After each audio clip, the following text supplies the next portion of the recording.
နေ့အားလုံးပဲမင်္ဂလာပါကျွန်တော်နာမည်ထွန်းထွန်းဖြစ်ပါတယ်ဒီနေ့ကျွန်တော်လုပ်ပြမယ်အကြောင်းအရာလေးကတော့ LED မီးအိမ်ကို8နာရီထွန်းလို့ရအောင်ဘယ်လိုပြုလုပ်လဲဆိုတဲ့နည်းလမ်းလေးကိုပြောပြပေးသွားမှာဖြစ်ပါတယ်ခင်ဗျဟုတ်ပြီကျွန်တော်ဒီမှာလုပ်ပြမယ့်ဟာကလေးလက်မ join box တစ်လုံးပေါ့နော်ဒီကောင်ခမန်းဈေးက3500ဝန်းကျင်ရှိပါတယ်ပြီးသွားရင်4 parallel ပေါ့နော်ဒီကောင်လေးတွေက2000ဝန်းကျင်လောက်ရှိပါတယ်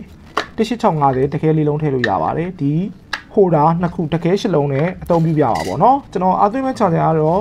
IP 2312 3A ကက်လေးနဲ့အသုံးပြုပြမှာဖြစ်ပါတယ်ခင်ဗျတိုက်စီနဲ့အားသွင်းမယ်ပေါ့နော်တကယ်လို့မီးရေအရင်ပြတ်တာကြာလို့ရှိရင်ကျွန်တော်တို့က Lithium Charger နဲ့လည်းအားသွင်းလို့ရပါသေးတယ်ခင်ဗျကျွန်တော်ဒီမှာတော့တခါလေအားသွင်းတာကိုနှစ်ခုလုပ်မယ်ပေါ့နော်ဒီလိုမျိုး Lithium Charger နဲ့လည်းသွင်းမယ် 3A ကက်နဲ့လည်းအားသွင်းမယ်ခင်ဗျနော် battery အဓိကအားမပြေမှာစိုးလို့ပါ 3A နဲ့လည်းသွင်းလို့ရတယ်နော် 3A နဲ့ဆိုရင်တော့နည်းနည်းလေးကြာမယ်ခင်ဗျခမန်းကြီး4-5လိုက်တော့သွင်းရမယ်ပေါ့နော် Lithium Charger က8000ဝန်းကျင်လောက်ရှိပါတယ် 4.2 volt 3 ampere ဟုတ်ပြီဒီမှာဒါ DC ခေါင်းလေးပေါ့နော်ဒီပေါက်မာဒီယာတစ်ခုထိုင်မယ်ဒီ Lithium Charger နဲ့လည်းအားသွင်းမယ် 3A ကနဲ့လည်းအားသွင်းမယ်ပေါ့နော်ကိုယ်စိတ်ကြိုက်ဘာနဲ့သွင်းရတယ်ခင်ဗျမီးပြတော့1000ပဲရှိရပေါ့နော်ဒီမီးပြလေးလင်းရလဲကောင်းပါတယ်ခင်ဗျဘက်ထရီကတော့ကျွန်တော်ဒီဂျပန်ကစပိန်ဘက်ထရီကထုတ်ထားတဲ့ဘက်ထရီလေးနဲ့အသုံးပြုပြမှာဖြစ်ပါတယ်ခင်ဗျဒီမှာအလုံးပေါင်း8လုံးရှိရပေါ့နော်ဒီ8လုံးကိုဒီမီးအိမ်နဲ့လုပ်ပြမှာဖြစ်ပါတယ်ခင်ဗျပြီးွားရင်နောက်ဘာလေးလိုမလဲဆိုတော့ခလုတ်လေးလိုမယ်ပေါ့နော်ဒီလိုခလုတ်လေးလိုပါမယ်မီးအဖွင့်ဖိတ်လုပ်ဖို့ပေါ့နော်ဒီခလုတ်လေးကတော့200ဝန်းကျင်လောက်ပဲရှိပါတယ်အဲဒီ4တောက်ထက်ကျွန်တော်ကတော့အဝိုင်းကလောက်ရတယ်ပိုလွယ်တယ်ဗျဘာလို့လဲဆိုတော့ခဲကောင်းနဲ့တို့ပြီးတော့တက်တာနဲ့လှည့်ချလိုက်ရင်အဝိုင်းလေးဖြစ်သွားပါပေါ့နော်ဟုတ်ပြီအဲ့တော့ကျွန်တော်ဒီမှာတော့စလုပ်ပြရမယ်ခင်ဗျဒီမှာမလုပ်ခင်ဒီဟာလေးက original ကြိုးကပါပြီးသားခင်ဗျသူပါတဲ့ကြိုးလေးတွေကကျွန်တော်တိတ်မကြိုက်ဘူးခင်ဗျသူပါတဲ့ကြိုးတွေအကုန်လုံးကိုဖြတ်ပြီးတော့ခဲပြန်ဆော်ပါမယ်ဒါက parallel เนาะ parallel ဆိုတာကဒီတခဲတွေကအကုန်လုံးကဘို့တူပဲ 3.7 volt ဆို 3.7 volt တွေကြီးပဲ ampere တောက်ပါမယ်ပြောရရင်အားကြကြပိုခံနိုင်တာပေါ့เนาะဒါက parallel ဒီနေရာမှာ parallel နဲ့ series လေးကိုကိုယ်ဝယ်ပြသိဖို့လိုအပ်ပါတယ်ဟုတ်ပြီဒီမီးပြရတယ် 3.7 volt ဆိုတော့အကုန်လုံး parallel လုပ်ရင်ရပါပြီဒီ lithium battery တွေကတော့ normal volt ရတော့ 3.7 volt အပြည့်ရင်4 volt ကျော်ပါတယ် 4.2 volt ထိတက်ပါတယ် okay ပါအဲ့တော့ကျွန်တော်တို့စလုပ်လိုက်အောင်ခင်ဗျ join box ကိုကျွန်တော်အရင်ဒီမှာဘယ်လိုထိုင်လဲဆိုတာဒီချက်ပြရမယ်ပေါ့နော်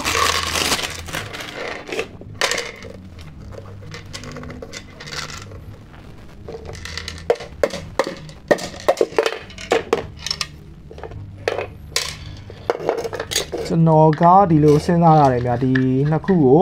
ဒီလိုထည့်မယ်ပေါ့နော်မီးပြားကိုအပေါ်ကကတ်မယ်ပေါ့နော်ခလုတ်ကိုဒီကထိုင်မယ်ပေါ့နော်ဒီလိုမျိုးလေးလုပ်ဖို့စဉ်းစားရတယ်ခင်ဗျပြီးွားရင်ဒီမှာကြံခဲ့လို့ဘာလေးလိုမလဲဆိုတော့ 3A ဟိုတာလေးပေါ့နော်ဒီကောင်လေးက900 800လောက်ပဲရှိပါတယ်ခင်ဗျထည့်ပြီးတော့စနစ်တကျလေးဖြစ်အောင်ပေါ့နော်ဒီကောင်ကိုကျွန်တော်ဒီလိုပဲထိုင်ကောင်းမယ်ထင်တယ်ဗျပေါ်ကနေပဲအသွင်းမယ်ပေါ့နော်အသွင်းတဲ့နှစ်ခုကိုဒီမှာထိုင်မယ်ခင်ဗျโอเคစလိုက်ရအောင်အရင်ဆုံးဟိုလာတွေကိုခဲပြန်ဆော်ပါမယ် DIY တွေလုပ်တဲ့အခါမှာလည်း wire ကြိုးလေးတွေကို quality ကောင်းတာလေးသုံးပေါ့နော်အရင်အထူကြီးနဲ့သုံးရမလိုပါဘူးခင်ဗျအဓိကနည်းနည်းကြိုးလုံးနည်းနည်းလေးတောင့်တာလေးပေါ့နော်အဲ့လိုလေးသုံးရင်ရေရှည်တော့လည်းပိုကောင်းပါတယ်ကာလာကတော့အနီနဲ့ရရင်ပိုကောင်းပါတယ်ကိုယ်ပြသိရတာပေါ့နော်ကွန်ပျူတာ power supply အဟောင်းလေးကကြိုးလေးနဲ့ပဲဖြတ်ပြီးသုံးပါမယ်ဒီကြိုးလေးတွေလည်း quality မဆိုးဘူးပေါ့နော်ခဲဆော်ရမှာဖြစ်တဲ့အတွက်ခဲကောက်ကောင်းကောင်းခဲခွေကောင်းကောင်းလေးတွေအသုံးပြုသင့်ပါတယ်နော်အဲ့ဒါဆိုရင်လုံးဝတာလေအဆင်ပြေပြေလုပ်လို့ရအောင်ဗျာ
What's up is down, what's left is right.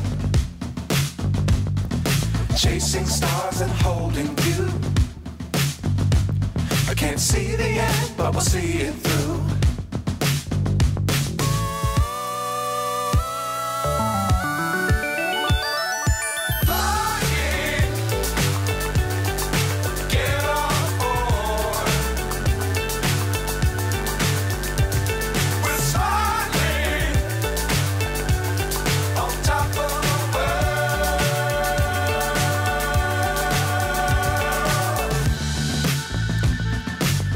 Times don't fly too high. Be sure to keep the ground in sight. Fly forever if you keep it tight. Love the world but keep the sky on your mind.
DC အပေါက်လေးက Lithium Charger နဲ့အသွင်းတာပေါ့နော်ဟုတ်ပြီအဲ့တော့အဓိကကျွန်တော်တို့က battery တွေမှာက plus minus ပဲเนาะ plus minus လုံးဝမှားလို့မရဘူးခင်ဗျာမှားတာ ਨੇ ပြတ်ပါတယ်ဟုတ်ပြီဒါဆိုရင်ဒီကောင်လည်းမှန်သွားပြီ close 3 get ဒီမှာကအသွင်းတဲ့ system ကနှစ်ခုဖြစ်သွားတာပေါ့နော် Lithium Charger နဲ့အတွင်းမယ် 3 get နဲ့အတွင်းမယ်ခင်ဗျဒါကတော့ battery ရှစ်လုံးပေါ့နော်ဒီမှာကကျွန်တော် BMS တော့မခံတော့ဘူးဗျ BMS ခံရင်တော့ပို့ပြီးတော့ကောင်းပါတယ်ကျွန်တော်မှာ BMS ရှိရတဲ့အတွက်ကျွန်တော် BMS တော့မခံတော့ပါဘူးပြီးသွားရင်ကျွန်တော်ကခဲမစော်တော့ဘူးခင်ဗျဒီ connector လေးတစ်ခုနဲ့ပဲအကုန်လုံးကို join မှာဖြစ်ပါတယ်ကျိုး join တာလေးကိုအသေးသေးပြန်ပြပေးသွားပါမယ်ဒါက 3A get 3A get ကနေအားဝင်ပါပေါ့နော်ပြီးသွားရင်ဒါက adapter Lithium Charger နဲ့အားသွင်းပါပေါ့နော်ဒီနှစ်ခုကိုဒီမျိုးကျွန်တော်တို့ကပူးပြီးတော့သွားမသွင်းနဲ့ခင်ဗျပူးပြီးသွားသွင်းရင်သူကဒီကလည်း 4.2 နဲ့သွင်းတယ်ဒီကလည်း 4.2 နဲ့သွင်းတာဖြစ်တဲ့အတွက် adapter မှာကျတော့မီးကစိမ်းသွားအောင် 4.2 ကိုရောက်သွားပြီဆိုတော့လေသူက ချခြင်းကဆက်ပြီးတော့အလုံးမလုံးတော့ဘူးပေါ့နော်အဲ့ဒါလေးတခုတွေ့ရတယ်ခင်ဗျအဲ့တော့ကျွန်တော်ကတက်စီခွဲထုတ်လိုက်မယ်ဘာနဲ့ကိုပူမလဲဆိုတော့ 3A ကနဲ့မီးပြားနဲ့ကိုပူပြီးတော့ဆက်ပေးပါမယ်ဆက်တာလေးလွယ်လေးပါအနီဆက်ပေါ့နော်မှားပြီးတော့မဆက်ပါနဲ့အနက်ဆက်ပါမယ်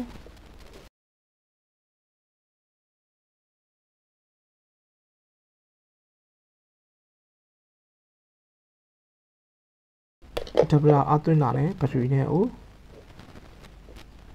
ဆက်ပါမယ်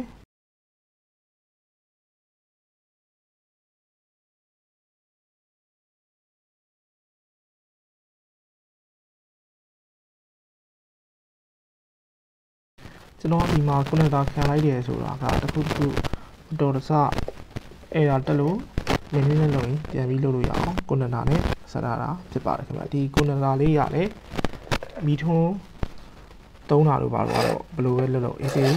သုံးလို့ရပါတယ်ကွန်နက်တာတစ်ခုလေးနဲ့ပေါ့နော်3ရဲ့တပရာထိုးလိုက်ပါပြီ